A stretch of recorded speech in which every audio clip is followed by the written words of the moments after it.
Cosmos DeFi live stream, weekly live stream starts now. Bringing you in, as usual, to some wonderful AI tunes. But yeah, this is a crypto news channel, crypto news stream, I should say, with deep dives and also long-term trends to think about. Basically, try to keep all your bags covered. We talk about Bitcoin, Ethereum Layer 2, Solana, all the big ecosystems, and AI, traditional markets, anything that might have some effect on your bags. And that's what I try to do. I'm Cosmos Joe. Get my overlay up here. And yeah, Cosmos DeFi on Twitter, you could see right above. That's also my email address. And on YouTube, Cosmos Joe is the best way to find me. Welcome back. If you're returning, welcome if it's your first time. Glad to have you. Subscribe. Do this every week. Just do like a recap of the last few days worth of notable news. And you might be watching on Twitter. If you're watching on Twitter, why don't you join us on YouTube? We get the chat going. It's fun. It's a lot of fun.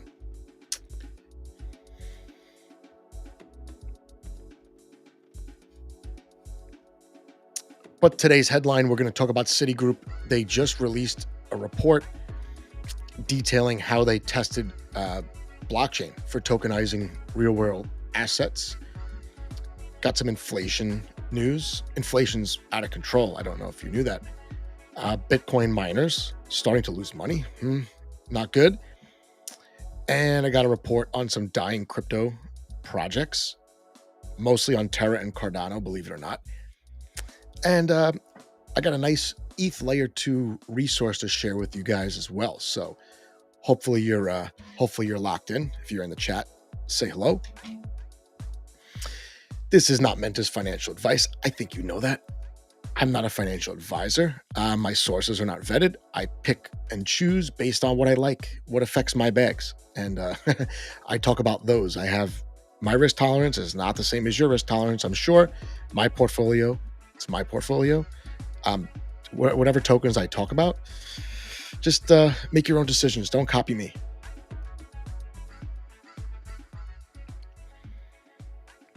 And just want to give a shout out to the chat. If you're here, say hi. Like I said, good to see you guys. Like, share, subscribe, all that. Every content creator has to say that at least 6 or 7 times. But I want to shout out my sponsors before we get into it. Shade Protocol, sponsor the channel, new sponsor. Front-running resistant DeFi applications built on the privacy blockchain called Secret. It's at shadeprotocol.io. I'll link that down below.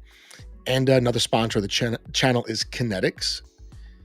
They're a perps platform. I had to think about it for a sec. I was just using it today. They're a perps platform on Kava, and they are airdropping a token. They haven't done the snapshot yet, but you could check them out, kinetics.finance.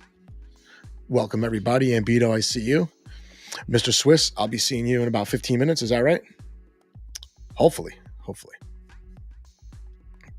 I see him. He's on deck. So we'll get through our news, and then we'll bring him in. We're going to hear about VC inflows, notable VC inflows the last couple of days, week or so. And usually I start with CoinGecko, and we'll bring that in.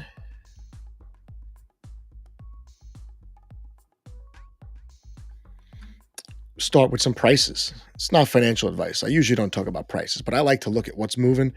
The last 7 days is a good time frame to check out. Again, this is CoinGecko and WorldCoin. There you go.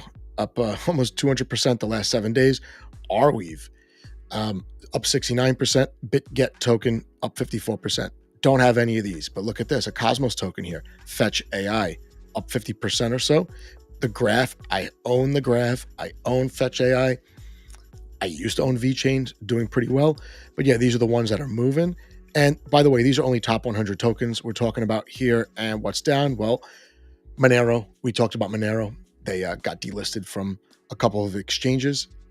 Astar, which is a DeFi token on Polkadot, down almost 10%. And then Bitcoin SV, which I believe was delisted from a whole bunch of platforms as well. Not doing so good, but this isn't that bad. Some of these tokens, in the bear market. Could have been down like 40, 50% in an hour. So not too bad. That's what's moving. I added some positions this month.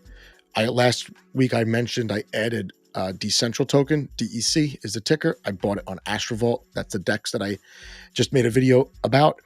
I bought some inscriptions and native assets on Doge. And I added to my AXV position, which is the Astrovault token. So that's what I got. I like to tell people what I'm buying. That way, when it goes up, you could high five me in the chat. If it goes down, you could laugh at me. But let's get to the news here. Let's get to the markets first. I think that's what we'll look at first. But yep, stock market. I bring this up because I have coin in my portfolio. It says Dow futures edged lower Friday morning. S&P futures and NASDAQ rose modestly. So basically the big news was that Coinbase easily beat their projections, right? Let's get down to the earnings. Yeah, easily beat revenue and earnings. Coin stock jumped more than 10% in pre-market trade. So Coinbase is an interesting one. I started buying it.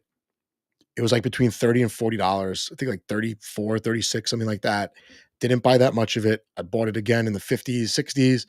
Didn't buy that much of it. And it's still, in my portfolio, it's number one. It's, I don't know, what is it trading around like $166? Yeah, 165, 67. So Coinbase is doing really well. Coinbase is not only an exchange, they have different facets of their business. They're investing in small startups in crypto. They're doing the custodial services. So I thought Coinbase was a great pick in 2023, and I should have bought more, right? Isn't that the story all the time? So we got Ambito's talking about Boot and Andromeda had a good week. Yeah, I don't know that much about Andromeda, to be honest with you. That team reached out to me like almost a year ago, and I didn't understand what they were doing. They didn't have a working prototype or anything. But Boot's an AI token. It's its own blockchain in Cosmos, and it's very obscure. The app is very hard to use, but it looks like they intentionally made it hard to use. And I bought some. I bought some in December. It immediately dumped like 70%, and then I bought more. And then I look, it's up like 10x in the last week. So yeah, Boot, Andromeda for Cosmos, those are good tokens. And yeah, I think Cosmos is a good place to be, especially new projects getting a lot of excitement, especially the airdrop projects. We talked about Dimension last week dropping like $400 million in their airdrop. Pretty wild. But this is the coin news. And then let's go to the next one. What do we got here? Oh, look, there's inflation still. Oh my God. Imagine that. They raised interest rates for like a year and they're surprised the inflation won't go away. I don't know how they could lower interest rates again so soon, but they might have to. I don't really know what the thinking is at this point. They run the risk of breaking something if they do anything. So yeah, consumer price index increased 0.3%. It doesn't sound like a lot, but if you extrapolate that over a year, it's something like 3%, a little higher. I don't think that's the real inflation. That's just the number that they put out there. I don't see how inflation could be between 2 and 3% ever. I just don't think it's possible. Pretty much all the prices of everything have doubled in the last 15 years or so, 20 years. So I don't know how that's 3%, but that's the number we're working with, the consumer price index. Shelter prices accounted for much of the rise. Not sure how they measure this. I would imagine it rose more than that. And it's really going to rise when they start lowering interest rates eventually. But yeah, don't know how to predict what they're going to do with the interest rates. I mean, I don't think they could raise them. So, but they could probably keep them the same for a while. Decreasing them, I don't know, might throw off inflation even more. Don't know. They might be almost stuck. But kind of, if you follow the markets, listen to podcasts the last couple of years, it looks like that was kind of in the cards. At one point, they were going to be stuck, and maybe we're near that point. Don't know. Let's go to the next one. Bitcoin. Yeah, here's Bitcoin ETF news. It says the 9 new Bitcoin ETFs hold 258,000 Bitcoin, right? They bought an average of 10,000 a day. So there's 9 Bitcoin ETFs. And we have more news about this later on in the stream. They're doing a lot of buying, right? And I remember the first live stream I did was in November, and they were already talking about supply squeeze on exchanges for Bitcoin and ETH.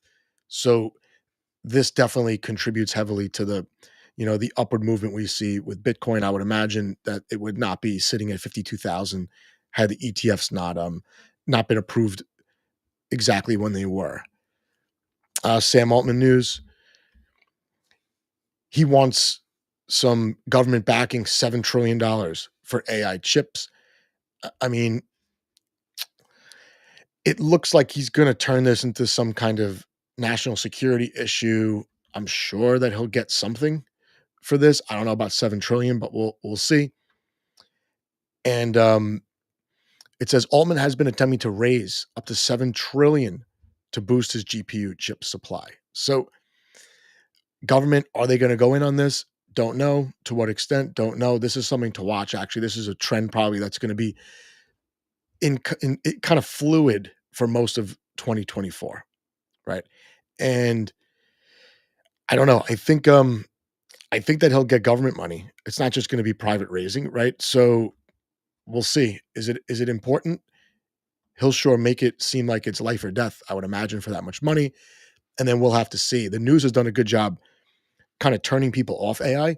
So I don't know how much public support he's going to get for this, but we'll see. We'll see. We'll watch this as it unfolds. But yeah, I mean, it looks like AI is going to be just a massive segment of the tech sector. So, and here we go. AI, University of Pennsylvania. That was the first Ivy League to offer artificial intelligence for undergrads as a major.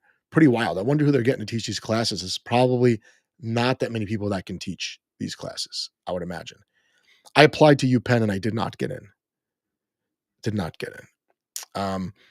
Yeah, it says students pursuing this degree will take high-level courses from topics like computing algorithms, machine learning, data analytics, advanced robotics, all that. Well, I would imagine every school that has any kind of tech program in the school is going to have to offer some AI type degree, whether it's a minor or major. It probably doesn't matter. I'm just curious where they're going to get all the teachers from, because I worked in a college. It's very hard to staff a college.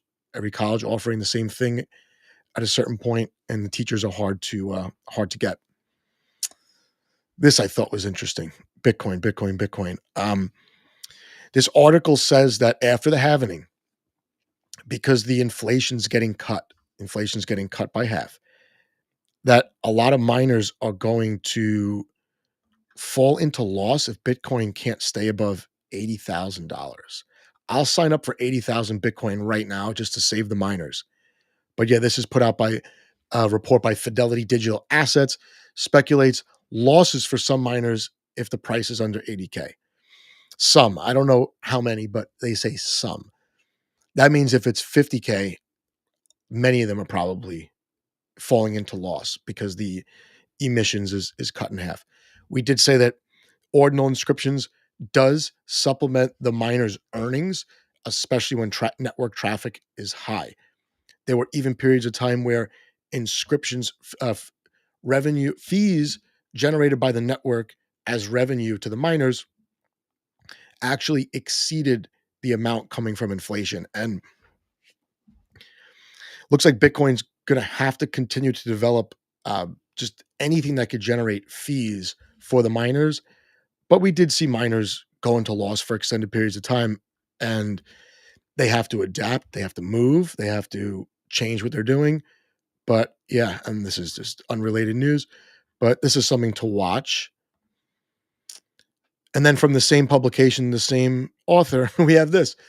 Bitcoin should remain well supported on institutional inflows for several months. That's from Coinbase, actually. So he's just reporting the report.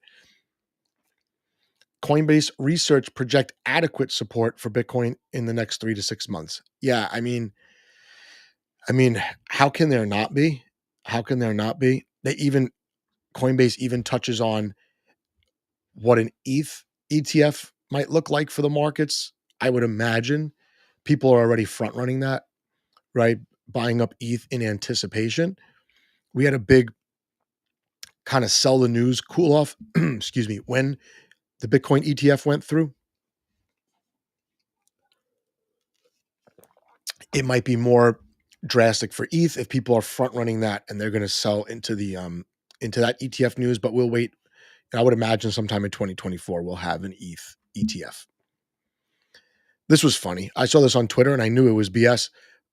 Elizabeth Warren, just want to say that she still hates crypto. She hates you for buying crypto. She doesn't like that, regular schmoes that are not accredited investors actually beat institutions into crypto investing by a decade. So this was kind of a story that got taken out of context, but there was a flag. Where is it? Where is it? So apparently you could buy these flags and a senator has to sign it over to you. She just happened to sign this one. She was not honoring Satoshi Nakamoto in any way. So yeah, this was a funny story. Right? It says, have you seen a story on social media recently claiming Elizabeth Warren has endorsed Bitcoin? That would be quite a change. Yeah, she hates really anything that counters the banks. So Elizabeth Warren still hates Bitcoin and everyone that uses Bitcoin. Oh, this is a resource I wanted to share with you guys. So this is called L2beat.com. They do these analytics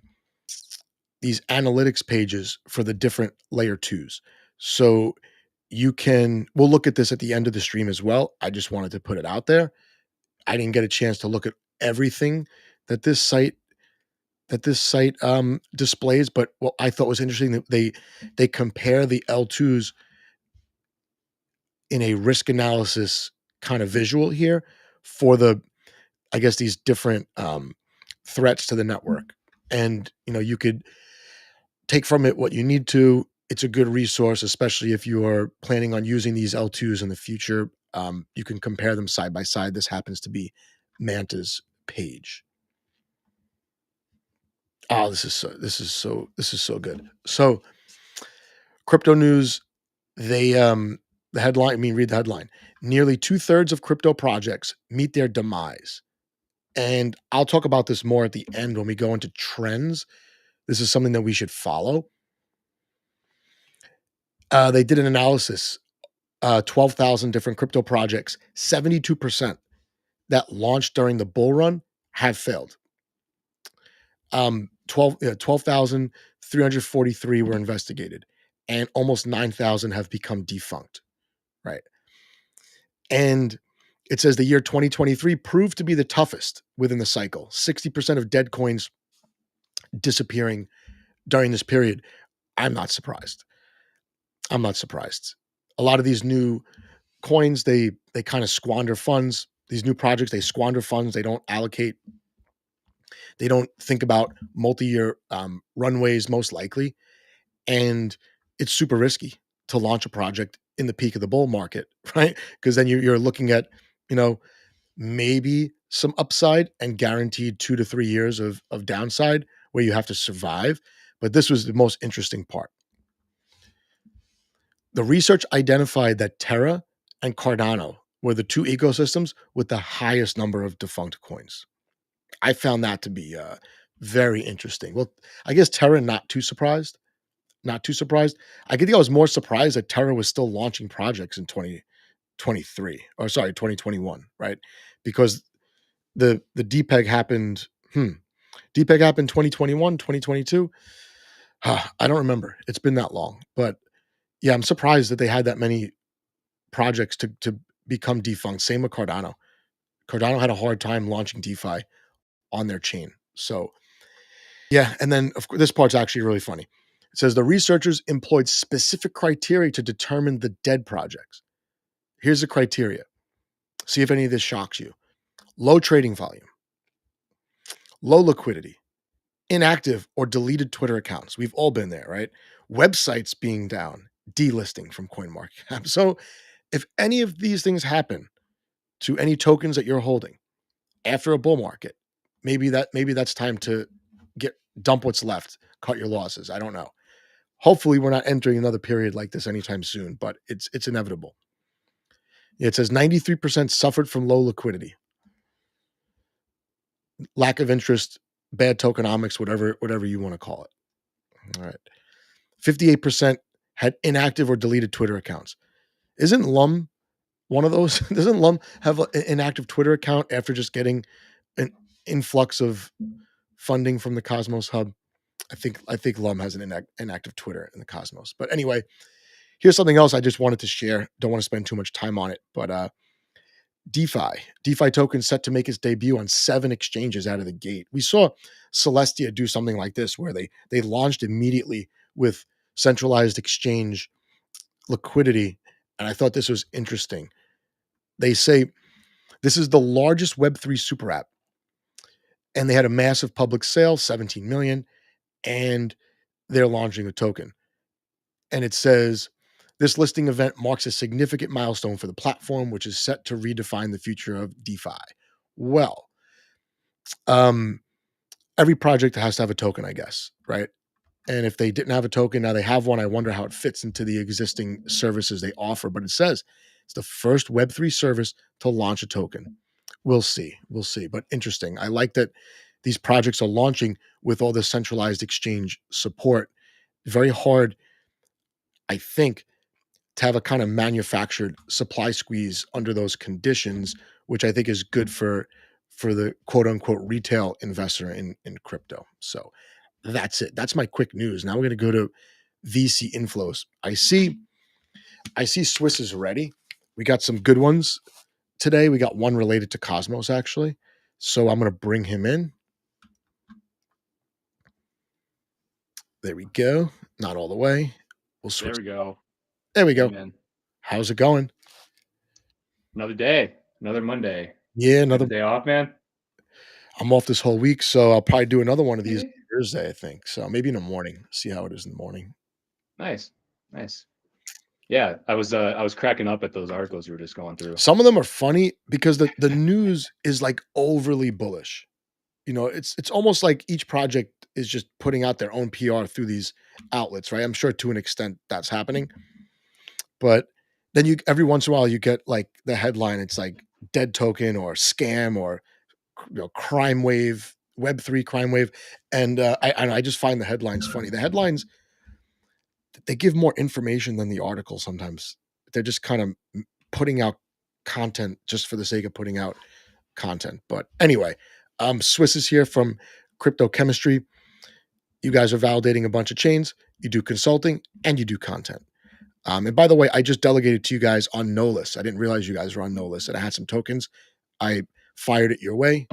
And on Kujira, you guys are my validators. So love to hear it. Love to hear that. Yeah, hopefully we'll have some more coming soon.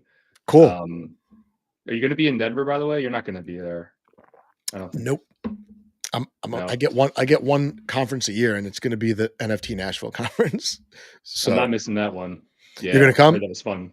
Yeah, it's really fun, and we're going to do even more with like side events, especially if we could maybe do a joined side event with the Bitcoin community, because the Bitcoin conference will run right into it. So we're doing it in July. So yeah, we're getting on that now. I've been talking to Tank the last couple of days. So we're laying the groundwork, getting sponsors already, which is great. So we'll be able to plan it, kind of a lot sooner than the last one, which came together at the very end. So gotcha. Why don't you tell the new people that are here about the Profit Pulse newsletter, and then we'll get into these 2 deals that you brought to my attention. Yeah, so every week we publish a newsletter showing the deal flow headlines, what teams raised money, what VCs started new funds, what companies merged.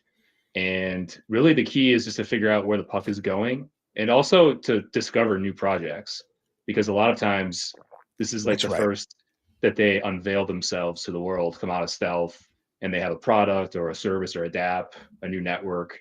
There's a lot of them that launch, and it's interesting to kind of feel out new cool things. And so yeah, we try to cover that every week. And usually we'll take a deep dive or a slight deep dive onto one that we just think is most interesting. Sometimes it's the biggest one, depending on the investor profile or what they're doing. Usually we're Cosmos people, so we tend to highlight those if there are any. This week we had one, and yeah, so it's really just a way to keep tabs on the market. So you can view it at cryptochemistry.io.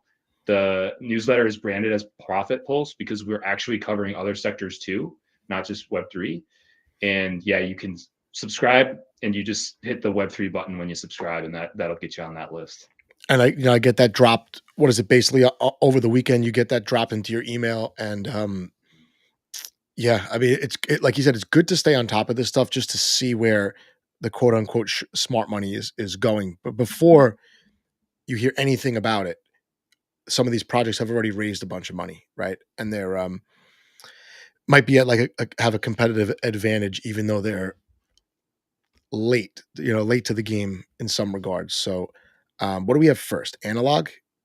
Yeah, analog. So this was a really interesting one, and it made me think the article you just cited about dead projects and how they just kind of go away. So this one reminded me of a project that I invested in back in 2018. They raised 16 million, $120 million valuation. The deal was a simple token deal, agreement for future tokens. And so Tribe Capital was invested in this. They've done a lot of Cosmos related deals. They're like blue chip types and other high profile shops too. But they're building a low code platform for making dApps cross chain. And they're actually had a whole different blockchain. It's not Cosmos, but it's focused on substrate and EVMs called, well, the analog time chain. I And saw that. Okay, I saw that in the email. yeah, it was a lot to get through because it's kind Mhm. of technical, and it took me a little bit to start to get my head around it. But they have the validator model. So if you're running a validator, they're calling it a time node. And this made me think of a project from 2018 called Chronologic that the ticker was DAY. It's still like a circulating supply, but it went absolutely nowhere. And they were building just a way to schedule and automate Ethereum transactions based on time. And this one is more about time stamping. So it reminded me also of Babylon with Babylon. their Yeah, I was gonna say, and you brought mhm, that to my attention. One of the early streams. Yeah, yeah. Babylon They is an interesting one.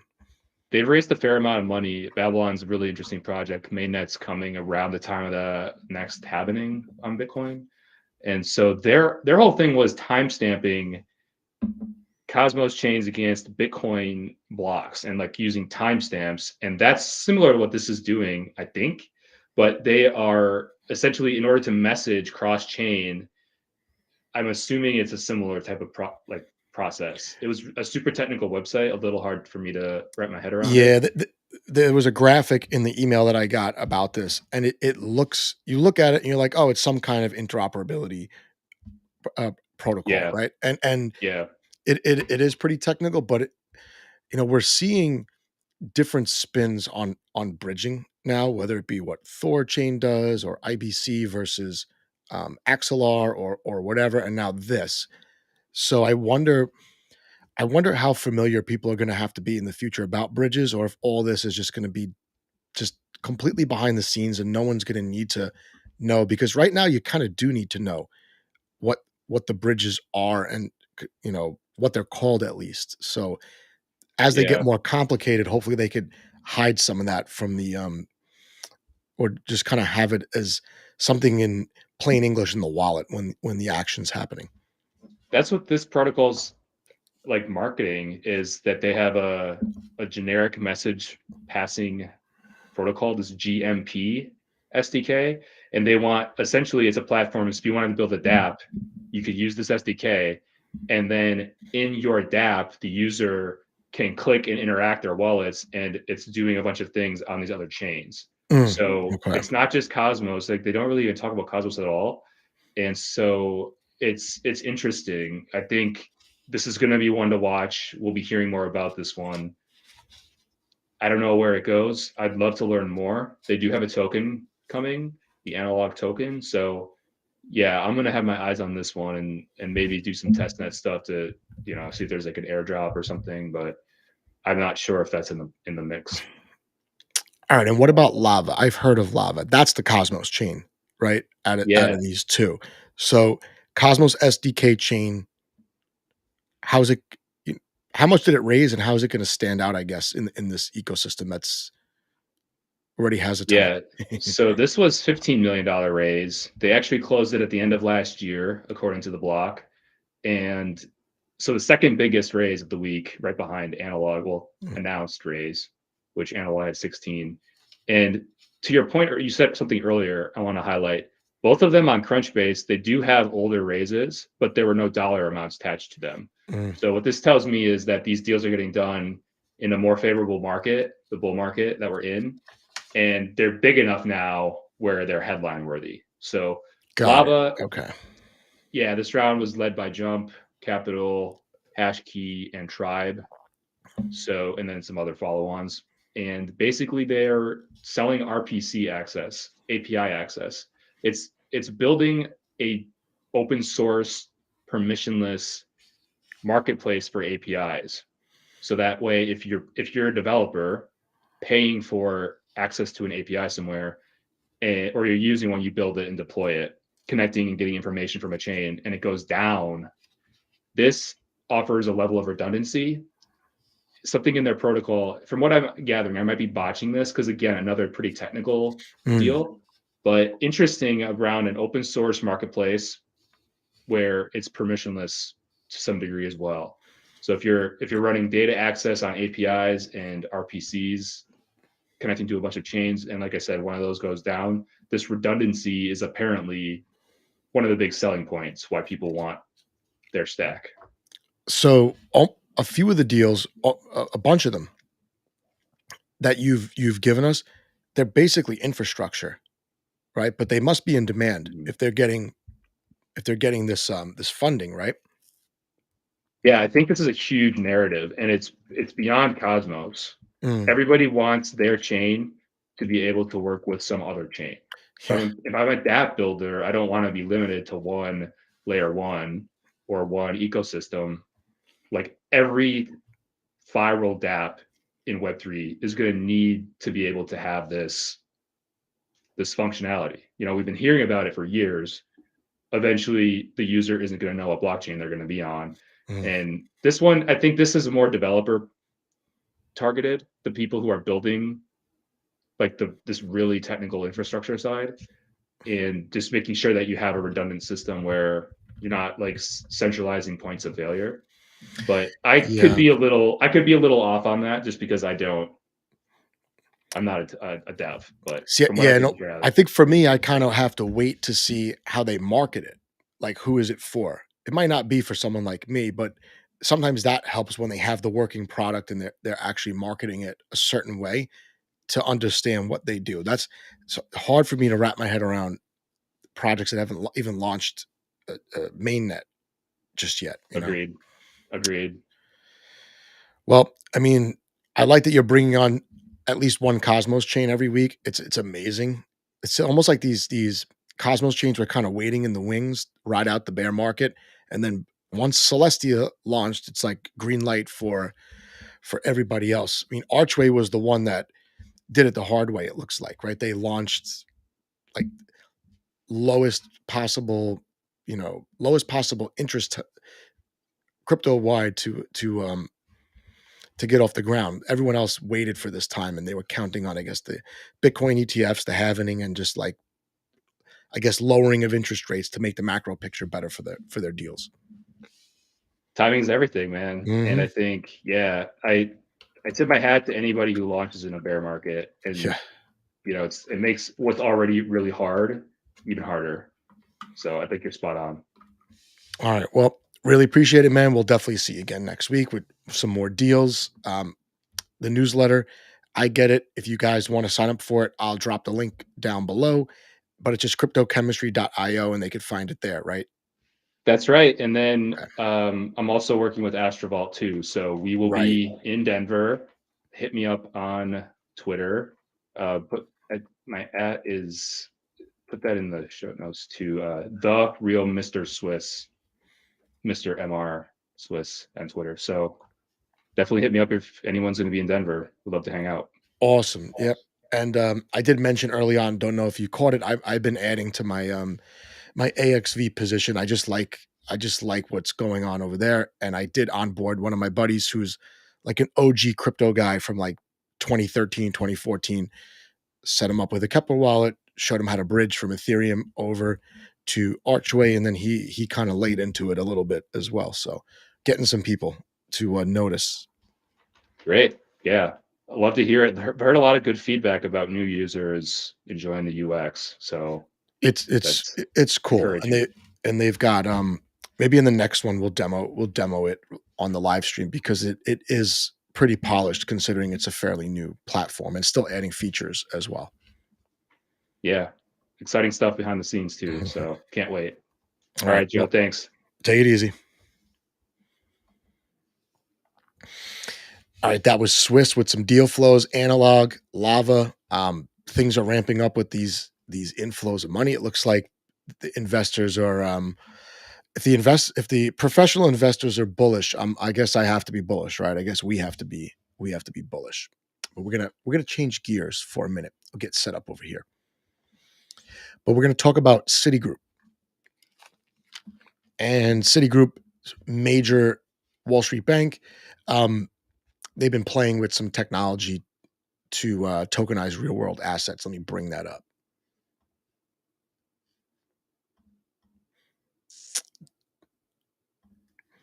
In the meantime, I'm curious to see if anyone in the chat has used Astrovault or actually bought the token yet.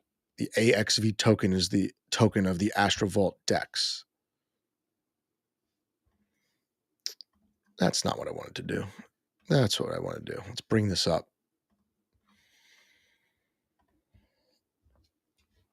All right, this is going to be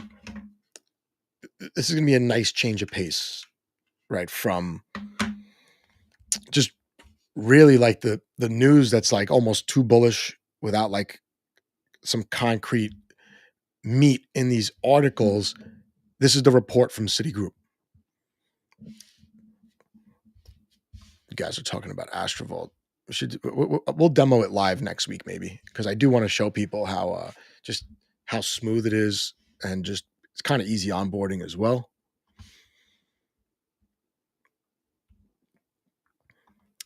Ambito uses everything. Ambito is the only person that transacts across all 75 Cosmos blockchains in a single day. He's the only one.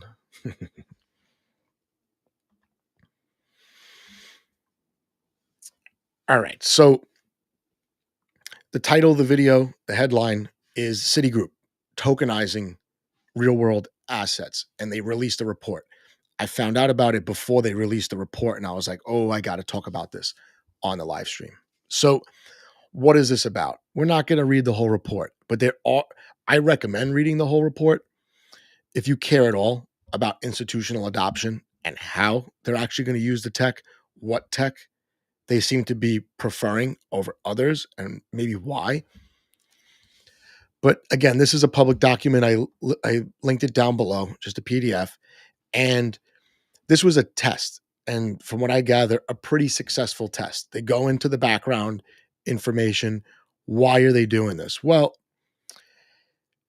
they want to leverage blockchain, distributed ledger technology, to change the way assets are transacted and also accounted for. They discuss some of the challenges, but they also discuss what they actually tested and steps going forward. And they do point out, and I know this is a little small, it says the transition from traditional to digital infrastructure is complex. From what I understand, the infrastructure that banks currently use is extremely outdated. And this is why Bitcoin was invented partially, right? To, you know, have faster settlement and, double spend and all that. So here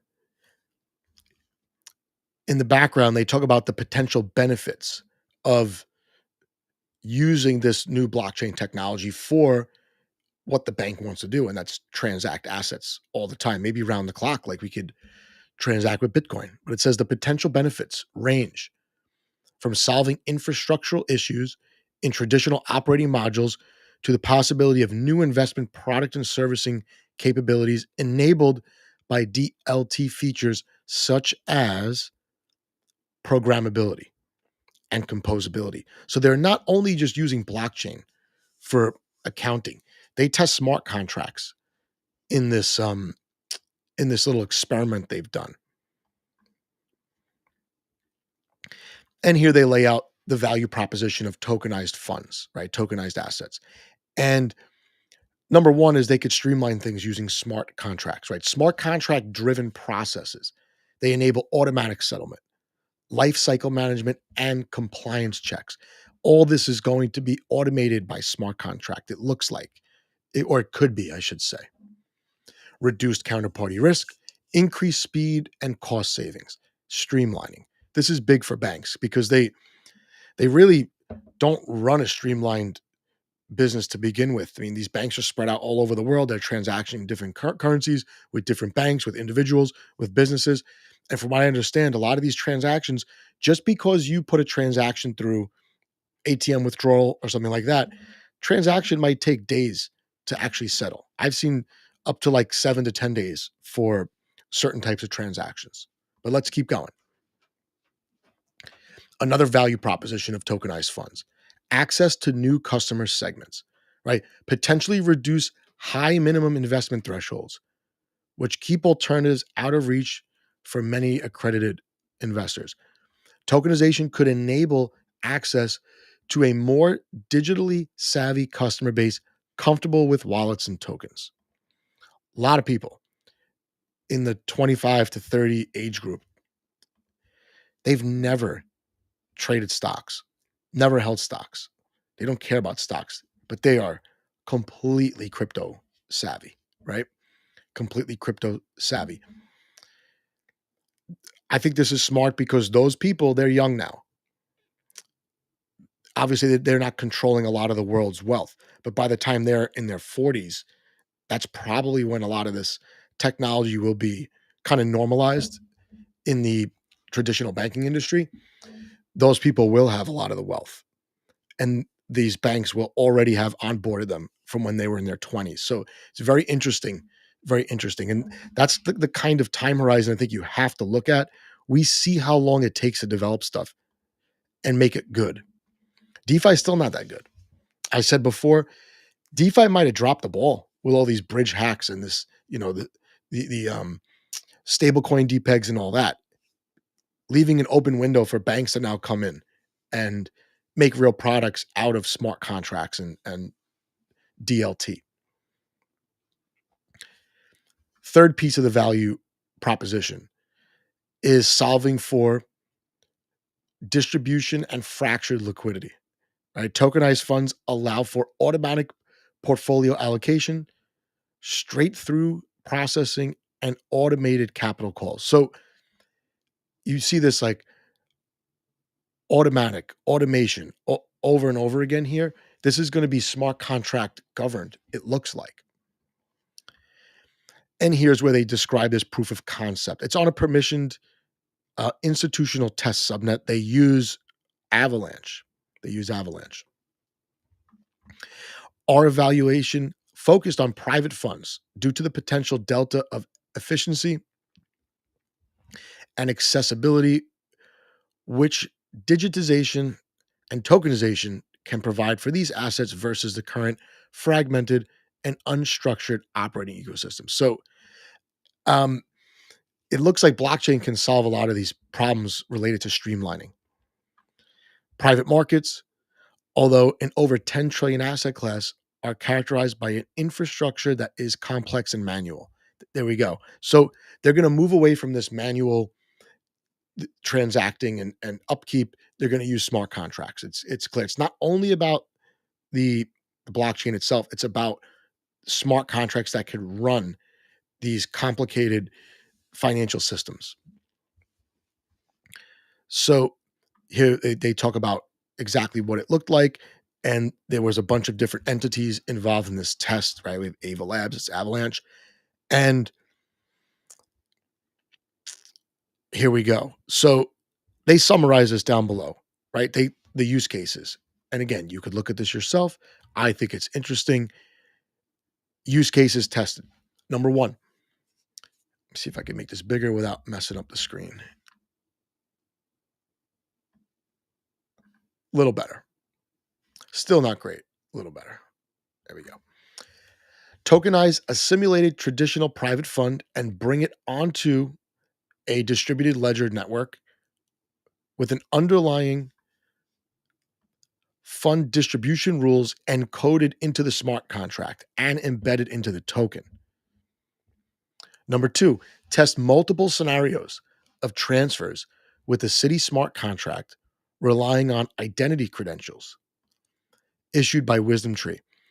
We tested multiple implementation models ranging from simple ID NFTs to the ERC 3643 on-chain ID framework. That's a different token standard than we're used to. And then it says the proof of concept evaluated using the private fund token as collateral in an automated lending contract for borrowing more liquid money market fund tokens from a pre-funded lending pool, right? So the loan was subject to a haircut and collateralization ratio based on parameters that were set ahead of time. So here's what's interesting and frustrating at the same time. DeFi could have done this, and they really didn't organize DeFi the way it could have been organized in the last, half decade. It hasn't been a year since smart contracts were invented. It's been a long time, right? Ethereum launched in 2014. So Ethereum is 10 years old. When was the first smart contract launched? I don't know, but it wasn't last year, right? 5 years ago, 6 years ago, I would imagine. So decentralized finance, like all these smart people, you're just building is disorganized, very disorganized. The institutions are going to come in, they're going to cherry pick the best tech or the tech that allows them to do what they want to do, stay compliant and all that. And they're going to just take it and run with it. And I think that DeFi, maybe dropping the ball is not the best way to say it, but that we could have got a lot further given all the different ecosystems that are out there, all the different protocols. Lots of them are redundant. We have kind of developers spread out to all these different places rather than working in less ecosystems, pushing the needle forward a lot further. So institutions come in, like I said, they're going to make this better. But imagine now, everything's running by smart contract. You and I are basically power users of DeFi now. This technology, the traditional finance institutions are using, it's really for us, right? And it's for the younger people that maybe they never plan to buy stocks, right? It's really for us and them. So this is something we have to follow. Citigroup is just one bank. They're all doing it. Maybe they're not making it public. In an early live stream a couple months ago, we did talk about an institution, JP Morgan, and you could look at this in my old videos if you're interested. JP Morgan using Axelar to rebalance a portfolio that was on blockchain, right? Which is interesting. So Citigroup, JP Morgan, Citigroup, I'll keep digging. We'll find more of these banks leveraging blockchain, distributed ledger technology, tokenization. We talked last week or the week before about Solana rolling out these token standards. We'll see if banks start paying more attention to Solana. It looks like they're on the right track because they're able to offer these different token standards. The banks will pick and choose which ones benefit them. And not only banks, just any financial institutions. So there you go, Citigroup. We'll let some music play.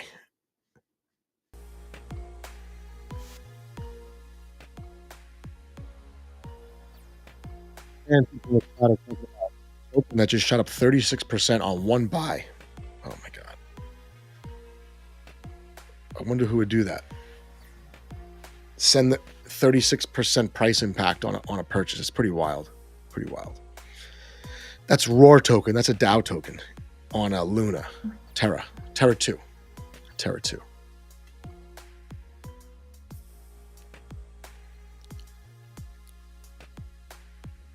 We'll cover some trends and we'll get on out of here. Like I said before, I'm going to do another one of these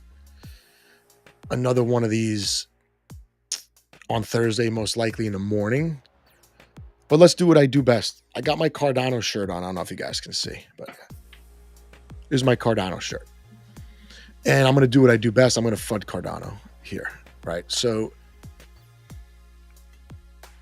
we talked about those dying tokens, those dying projects. Cardano and Luna seem to have the most, right? And why do projects fail? I mean, they fail for all different reasons. Sometimes they're just poorly thought out. Sometimes there's too much competition. Sometimes their tokenomics are terrible. Sometimes their marketing is terrible. Sometimes they just run out of money. Sometimes someone quits, right? I'm not saying that failed projects are all scams. I don't believe that. A lot of them are or become scams at the end. So Cardano, a network that needs a catalyst. We talked about Cardano a few times. They announced this big airdrop for a side chain or partner chain. I don't know what you want to call it, called Midnight. Midnight's supposed to roll out all these advanced layer 1 features like privacy and interoperability and all that. I haven't heard anything about that. And I search up stuff on Cardano all the time. Charles Hoskinson did interviews on it. Other individuals from the Cardano founding organizations did these big interviews about Midnight, this partner chain for Cardano. That could have been a catalyst. But like I said, almost no effect. And I'm not picking on Cardano. What I want to know is, maybe people in the chat can comment, see if I'm on the right track here. What it seems like in this early bull market is these tokens that are underperforming. A lot of them have founding organizations behind them. And these founding organizations are supposed to support the layer 1 in some way, whatever the mandate is, right? And Cosmos, certain, ICF, and then you have AIB, they're doing different things for Cosmos, whether it be ICS or whatever. Polkadot has a big foundation. Cardano has 3. I believe it's Emergo, IOG, and Cardano Foundation. Luna has Terraform Labs. These tokens are getting outperformed, and they should be further into maturity than a lot of the other ones that are outperforming them. But I just want to know, are the founding organizations actually supporting the chains, or is it the other way around? Atom not doing so great by, compared to, others. Now look, it could be just me not taking into account the market cap. It is harder to move a token like ADA compared to something like Celestia, right? Which has tons of momentum behind it. It's a low float, low market cap token. At least it was when it launched. And then Cardano, right? $17 billion market cap. But a lot of the Cardano, the ADA tokens we talked about previously, they are quote unquote off limits. They're not out of circulation. They're in wallets that haven't transacted in a number of years. Cardano's inflation is like 4%, only 4%. So let's just quick go through this, because I am a Cardano holder and I was going to sell it all like 6 weeks ago and I didn't, and I should have. I was going to sell it all for Link. What happened? Link went up like 25%. Cardano is more or less flat. I missed an opportunity there. Second guessing myself, but that's okay. Let's read through this. Cardano's network metrics show slow growth in wallet holders. They have a lot of wallets. It's very hard to grow from 4 million wallets. That's about how many Cardano has. But this is scary. Decline in active addresses. How are you declining active addresses when Bitcoin has more than doubled in a year and we're basically at the start of a big bull cycle in a halving year? So man, that's got to be a little bit scary, right? Cardano's total value locked has increased, driven by ADA price growth. I disagree with that. That's not what drove the TVL. The TVL increased because they got some legit protocols on the chain about a year ago. They had almost no TVL with a massive value. Actually, they had zero TVL when they were worth 100 billion in the last bull market because they had no smart contracts. But now they do. They've cycled through a bunch of scam projects and failed projects on Cardano. I'm not going to call any out. Sunday Swap. I haven't used any of the apps in a long time, so maybe they're doing good. But some of these projects were just very amateur. So they're saying that this Plutus upgrade could improve application development. That's not the kind of catalyst that's needed to move price, in my opinion. Nobody cares about chain upgrades. Cardano community celebrates these chain upgrades like they're the second coming of Jesus Christ. Nobody cares about chain upgrades. The users don't care. The users are a lot more important than the 7 people who are following these chain upgrades just because they have nothing better to do. It was very frustrating dealing with Cardano and just hearing about all these chain upgrades. Oh, in 6 months, we're going to have this upgrade. Who cares? Let's worry about it in 6 months. And then there was almost no difference 6 months later after the chain upgrade. Charles would put out these videos. Congratulations, everybody upgraded the chain. Who cares? Nobody cares about the chain upgrade. Nobody cares. But they do need a catalyst. And I would like them to get a catalyst because I need my tokens to do something. And just some comparisons here. You got Cardano, ETH, Solana, Avalanche. And obviously Solana is just outpacing all competition. Solana also took the biggest beating in the bear market with regard to token price. So it's kind of getting overly corrected on the upside.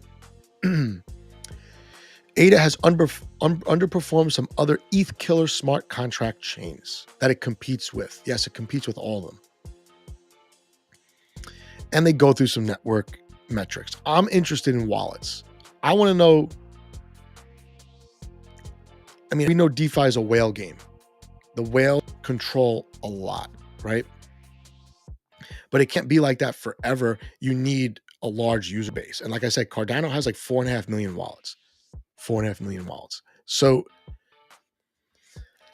I mean, this is key. Before we look at the wallets, let's look at the stablecoin growth. This accounts for a lot of the TVL as well, I would imagine. It says JED is a decentralized stablecoin project that is operating on Cardano. In my opinion, that's the writer saying that, not me. This is one of the more interesting projects in crypto. Not in crypto, man. On Cardano, yes. It's an over-collateralized, fully crypto-backed stablecoin. Big deal. Big deal. It's over-collateralized. It's capital inefficient, right? But it should make the ADA price go up because you have to lock up this ADA to back the stablecoin as it gets issued, right? I haven't used the protocol. I don't have that stablecoin. When I was using Cardano, they didn't have stablecoins. Maybe the most interesting thing about JED is that if it's super successful, they're not going to need Circle or Tether. But we'll see. And then look, Plutus version 3 is a catalyst. No, we're not going to even read any of this. The chain upgrades are not catalysts. Unless the entire Ethereum builder community sees this upgrade and they say, we're all going to abandon Ethereum and Solana and come work on Cardano because this upgrade, Plutus version 3, is like the time Jesus walked on water. I don't see how that's a catalyst. Catalyst would be if they actually dropped that midnight token and it was something special, right? If the midnight chain, but who knows, man? Cardano takes forever to develop stuff. They start talking about things 2-3 years ahead of time. By the time it comes, it's already outdated because 50 other projects have launched in the meantime that could kind of do the same thing or took their users. And we've looked at Cardano data on NFT Happy Hour. For NFTs, Cardano has just fallen. Their volume is like getting to be a point where it's almost negligible. and they were like always top 5, like, 50 million, 100 million in volume in a month, sometimes higher. I've seen single collections do like 2 million in volume in a day on secondary, not even a mint, secondary market on Cardano. Now they're like, Stargaze is pretty close to catching Cardano in NFT volume, which is wild. But yeah, I'm known to FUD Cardano because Cardano's a maxi community and they don't like anyone criticizing them. Jed, I've heard nothing but good things about Jed, but what am I going to use it in on the chain? There's not really great DeFi there. Here's the wallet data I was talking about. This is a nice resource, really nice resource where you could really do some digging on what's happening on these chains aside from the marketing. And it's called Into the Block. I could look at the daily active addresses. I'm going to shrink this down quite a bit, but it's all the way on the right here. Daily active addresses. So these are addresses that made one or more on-chain transactions on a given day. What's hard about this is a lot of times you're comparing apples and oranges, like comparing Bitcoin to something like Tron, right? You would think Bitcoin has more transactions, more daily active addresses than Tron, right? They got about 750,000, but Tron has like double that, right? Double that. And what's cool is they have this other column here. This is transactions over 100,000. Like, what's the total volume in those very large transactions? Tron's got about 150 million. And Bitcoin's got about 28 billion. So these proof of stake networks with super low gas fees, daily active addresses, or just number of transactions is not that useful because a lot of it is spam. A lot of it's probably wash trading. A lot of it is maybe just claiming rewards or whatever, because the chain is so cheap. You don't have to think about, should I even send my transaction through?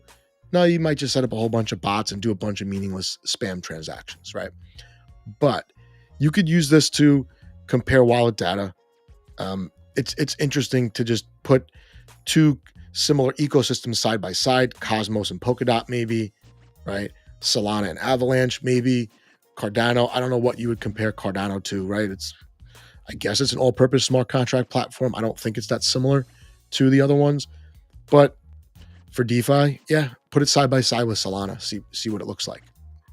Keep in mind that transactions on Cardano are more expensive than Solana by quite a bit.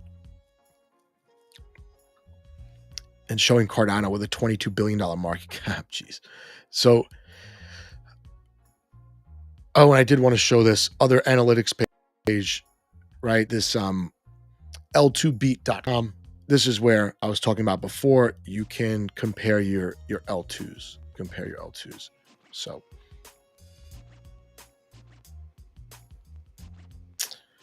Bruce Man Rack. Probably because Charles didn't do the whole 5 minutes in that cold tub. Yeah, Charles went into this cold tub. He got hell for it. But I was joking around. All I commented there was he needs to shave his beard because your beard does hold a lot of heat close to your face. Because I used to have a really long beard and my face would just be like sweaty all the time. And yeah, that he was getting criticized for that, and then he redid the video, which was pretty funny. So anyway, I think that about does it for me. I'm going to do another stream on Thursday, so maybe we'll focus on these analytics that I pulled up, this L2 beat, this Into the Block wallet data, maybe some DeFi llama, and we'll try to identify some of the ecosystems that are struggling even in this early bull market to gain traction. Like who needs a catalyst? Well, Cosmos needs a catalyst. Cardano definitely needs a catalyst. I think Polkadot needs a catalyst too. So these ETH killers, these like OG ETH killer type ecosystems are not doing so great. The common denominator is they have this foundation behind them. Maybe I'm looking in the wrong place, but I think that's significant. And yeah, that's it. Big story. Citigroup tokenizing real world assets. Successful test. Lending borrowing, trading, all that, all done by smart contract. Pretty amazing. Anyway, see you guys next